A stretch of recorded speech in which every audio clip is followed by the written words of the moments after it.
Durante muchos años, los científicos han investigado más para conocer los mantos acuíferos de nuestra región. Así es, Andrea, y hoy vamos a conocer a un pececito que sirve como biomarcador, es el guayacón yucateco. Vamos a hablar con un especialista que nos va a comentar más sobre este tema. Comenzamos con un nuevo programa. Mi nombre es Andrea. Mi nombre es Maggie. Y esto es Ingenio Viral.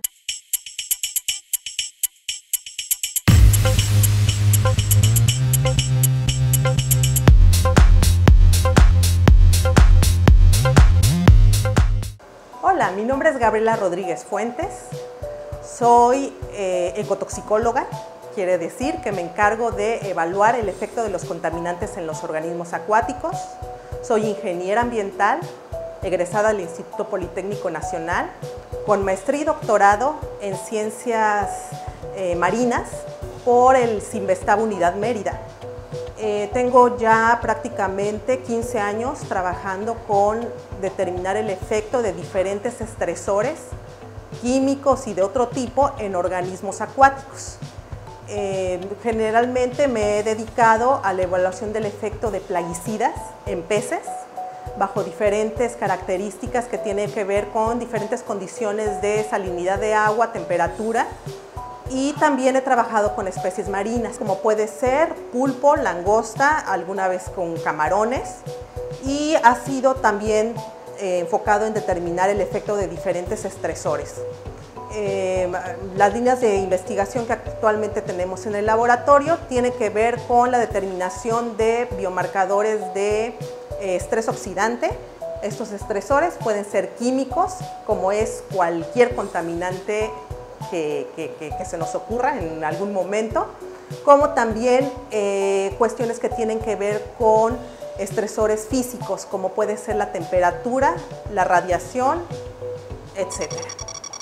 Hola amigos de Ingenio Viral, este es otro episodio más y me encuentro con la doctora Gabriela Rodríguez Fuentes. Ella es responsable del Laboratorio de Ecotoxicología en la Unidad Química de Sisal en UNAM.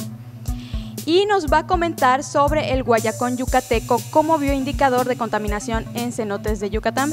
Bienvenida, doctora. Cuéntenos primero un poquito de usted, cómo es que se interesó en esta área. Hola, pues muchas gracias por la invitación. Yo, desde mi formación en licenciatura, soy ingeniero ambiental. Siempre me había a mí interesado todo lo que tiene que ver con ambiente, protección del ambiente, metodologías y demás, pero también tenía mucho gusto por lo que tenía que ver con la biología. Entonces, posteriormente empecé mis estudios en Cinvestav Unidad Mérida sobre biología marina, ciencias marinas, y ahí empecé a mezclar mis dos pasiones, que es lo que tiene que ver con ambiente, junto con lo que tiene que ver con evaluar cómo todos los contaminantes que estamos lanzando van a afectar a los ecosistemas. Entonces, tengo ya un buen rato metida en esta línea y afortunadamente te puedo decir que ya ahorita tengo 7 años aquí en la UNAM trabajando ecotoxicología, sigo trabajando con lo que es mi pasión y mi gusto. Y pues es un gusto platicarles un poquito de lo que hacemos aquí en el laboratorio. Pues qué bueno, la verdad le agradecemos, ¿no? Ese interés, sobre todo en el medio ambiente y por ejemplo, ahorita con la actual situación de los cenotes, ¿usted cómo ve? ¿Están muy contaminados? ¿No están tan contaminados? Mire, la evaluación de contaminantes que nosotros hemos realizado es, hemos seleccionado toda una línea, es un trabajo grande que no realizo yo solamente. Tengo la colaboración de dos de mis colegas, la doctora Flor Árcega Cabrera, que se ha encargado de monitorear diferentes metales a lo largo de todo lo que es el anillo de cenotes, y también nos ha tocado monitorear contaminantes orgánicos. En eso nos ha ayudado muchísimo la doctora Elsa Noreña. Entonces, esos contaminantes los hemos estado monitoreando desde 2014 en diferentes cuerpos de agua de aquí de Yucatán, y bueno, llegamos a un punto donde, bueno, con la capacidad analítica que tenemos, prácticamente les podemos encontrar contaminantes en un cacahuate, ¿no? Pero, a final de cuentas, esos números que nos lo da nuestro precioso equipo que tenemos aquí en la UNAM, ¿qué significa ese valor de tener 1 miligramo por litro, 1 microgramo por litro o 1 nanogramo por litro de plaguicida, por ejemplo? Entonces ahí es donde entro yo haciendo la parte de evaluar el efecto de estos contaminantes que estamos monitoreando en organismos que habitan en esos cenotes. Y por ejemplo, ahorita mencionó el plaguicida, ¿no? ¿Cree que es uno de los principales contaminantes o qué otros contaminantes han encontrado que se note mucho, ¿no? En fechas recientes ha salido mucho de la noticia de los plaguicidas como un problema.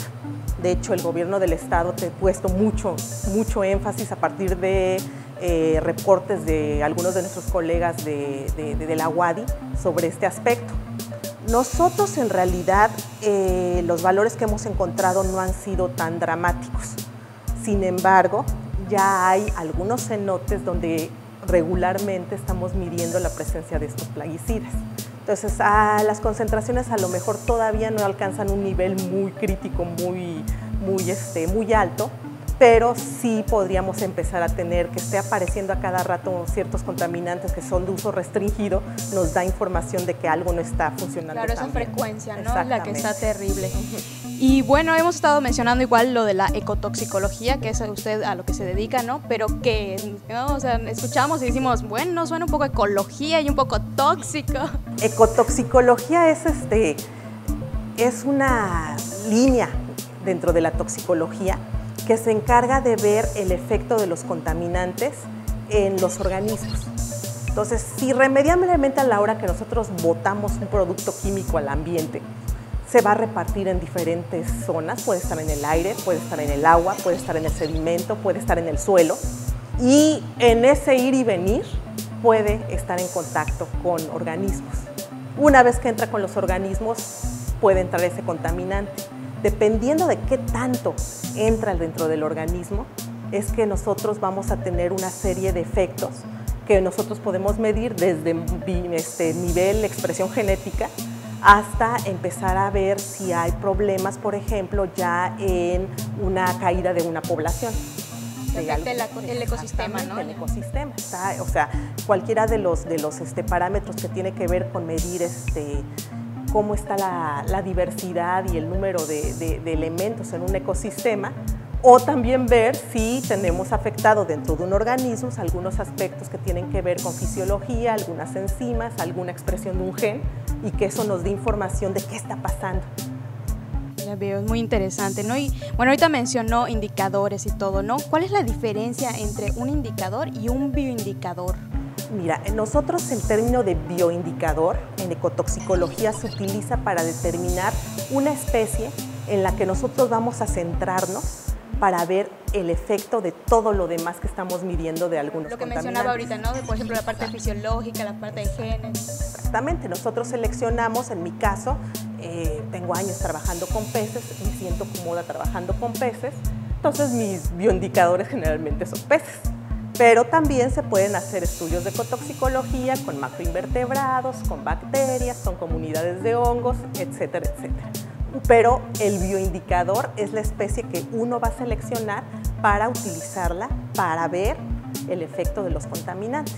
Otra cosa que es importante medir, o sea, mencionarles, es que, por ejemplo, por cada compuesto que nosotros podemos medir en el laboratorio, tenemos miles que nos están midiendo. Entonces, más o menos podemos darnos una idea, pero en cuestiones ambientales es difícil que nosotros podamos dar una causalidad de lo que nosotros estamos reportando. Con un manejo magnífico de los datos podemos a lo mejor plantear algunas hipótesis, decir, ¿sabes qué? Ya es recurrente que yo tengo niveles bajos de una enzima y niveles altos de un plaguicida, y entonces eso voy y lo pruebo en el laboratorio. Entonces ahí sí puedo ver el detalle, condiciones controladas, si eso causa un efecto directo en los organismos.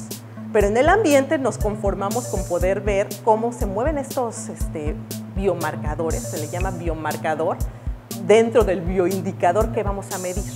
O sea, pueden ser desde cosas tan sencillas como ver el crecimiento de un pez, si el pez creció o no creció, y eso relacionarlo con contaminantes, o ver la expresión de un gen muy específico que nosotros sabemos que responde a la presencia de hidrocarburos, por ejemplo, que es lo que hacemos, una de las tantas pruebas que hacemos en el laboratorio. Entonces se puede medir eso y se puede determinar cuánto. O sea, lo interesante del biomarcador que utilizamos es que no son cuestiones de, híjole, me parece que el pez está un poco triste, está un poco... No, son variaciones cuantitativas que nos va a permitir en el tiempo saber qué está pasando con esos parámetros.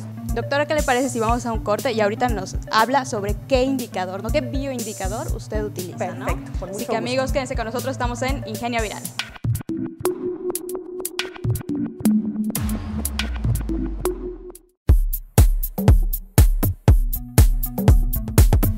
Estamos de regreso y estamos hablando sobre biomarcadores y bioindicadores. La doctora nos comentaba que es el espécimen que uno elige y yo quiero saber qué espécimen elige usted, doctora. Mira, ahí fue la verdad, yo llevo años trabajando con peces y me sentía cómodo eligiendo un pez. Entonces, cuando se me planteó elegir alguna especie donde pudiéramos evaluar los efectos, fuimos a hacer un muestreo para ver qué había, quiénes estaban por ahí, y vimos que hay unos pececitos muy amigables que están prácticamente en muchos de los cenotes que tenemos aquí en Yucatán. Es un pececito grisecito, más o menos, puede llegar a medir 5 centímetros, pero normalmente anda entre 2 y 3 centímetros, que se llama, le dicen localmente, el guayacón yucateco, o también se le conoce como el pez mosquito. ¿Por qué le dicen pez mosquito? Uno de los platillos favoritos del guayacón yucateco son las larvas de insectos. Entonces se ha usado como vector como un elemento para controlar las poblaciones de mosquito en vida silvestre. Y sobre todo con esto de lo del dengue y el Zika, ¿no? De hecho, tengo idea que la SEDUMA estaba tratando de impulsar criar estos animalitos para ponerlo en estanques y que puedan controlar. Claro, que nos ayuden, ¿no? Sí, en lugar de poner plaguicidas, mejor pongan algo que se lo coma un pececito. No son pececitos que sean feos, ¿no? Le dan vida a un estanque y están ahí comiendo y están presentes en toda la zona de la península. Y tiene otra ventajota el pez mosquito o el guayacón yucateco. Puede estar desde agua salada hasta agua dulce. Entonces, es versátil y lo podemos encontrar en el centro del estado, lo podemos encontrar en Celestún, en Silán de Bravo, y hay poblaciones inclusive que están asociadas al manglar, que son completamente costeras de agua salada. Y hay comparativos, una cosa interesante, es una especie, le dicen eurialina, porque se adapta perfectamente a diferentes condiciones que van desde agua dulce hasta completamente salada. Entonces ahí cuando usted dijo, este es el bueno, ¿no? Ese es el que voy a elegir, ¿no? Ese sí, ese es el bueno, y aparte, otra cosa interesante es que ya los colegas, nuestro pez mosquito, guayacón yucateco, Gambusia yucatana, tiene un primo en el norte que se llama Gambusia finis, que había sido utilizado por la EPA como un organismo también bioindicador de la contaminación. Entonces nosotros dijimos, bueno, vamos a retomar todo lo que EPA ya ha trabajado en esta especie y muchas universidades en la zona de Luisiana, Mississippi, y vamos a ver qué tal se porta el pariente yucateco. Y fue que empezamos desde los básicos de estudiar esta especie, que no hay hay relativamente poca información de la biología básica, pero pues nosotros retomamos algunos puntos de estudios de que ya habían hecho colegas de otros centros de investigación y continuamos estudiando más cosas que tuvieran que ver con respuesta a contaminantes. Entonces, ¿cómo juega, ¿no?, el guayacón el papel de bioindicador en este caso? O sea, ¿qué estudian de él? Nos había comentado lo de la fisiología y todo, ¿es algo relacionado a eso? Sí, mira, el guayacón yucateco es nuestro bioindicador porque en él vamos a evaluar diferentes cosas. Hace cuenta, si yo llegara a cualquier sistema y me dicen está afectado o no está afectado, pues déjenme ver a quién voy a medir. Entonces seleccionamos peces en estos cenotes, peces silvestres, y nos damos a la tarea de evaluar diferentes biomarcadores que como les dije puede ser desde nivel genético, expresión de un gen que es asociado a respuesta de contaminantes, genes que nos ayudan a ver, por ejemplo, si hay feminización de machos, diferentes aspectos que nos pueden decir aguas, porque aquí puede haber contaminantes que nos pudieran estar dañando primero a nivel genético y molecular y posteriormente a nivel poblaciones y comunidades. Entonces tenemos que ir seleccionando en algo, con un presupuesto ilimitado y con con mucho dinero, pues sería muy interesante que pudiéramos elegir varios bioindicadores. Por ejemplo, algunas muestras de alguna alga, microalga que esté ahí presente, trabajar con pastos marinos, trabajar con macroinvertebrados o trabajar con algún crustáceo que también vive en los cenotes. Pero en este caso nos centramos en el pez, en el guayacón, que es amigable y que era también de fácil captura. Que cuando nosotros vamos en las campañas es vámonos, porque tenemos poco tiempo, entonces teníamos que poderlo capturar relativamente rápido e inmediatamente tomar nuestras muestras y llevarlas al laboratorio a analizar. Pues muy interesante el comportamiento, ¿no?, del guayacón, como decía, que es muy amigable para esto, ¿no? Pues amigos, ahorita regresamos aquí en Ingenio Viral para seguir hablando sobre este pez.